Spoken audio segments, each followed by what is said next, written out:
First of all mwabagamba nti Basonto twayawukana tusinkana mu nkiiko muzeena ali kubanga ba mobilize wakiso zibankwasa olubaga bo be wakiso gendo kebera akabira ka Basonto bate kuli tatu ya Museveni nga akoze bwati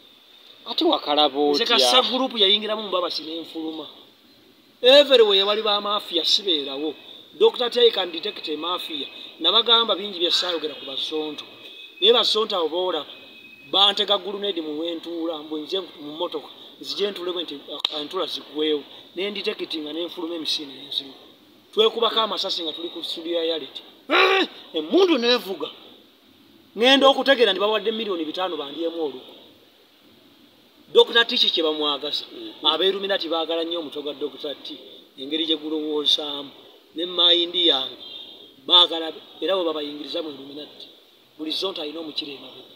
double indicator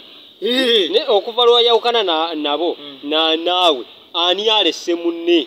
bagamba nti kati mayiro bakulese wala bakulengera bwengezi ne motoka enkalu kiriwe kisinga okudduka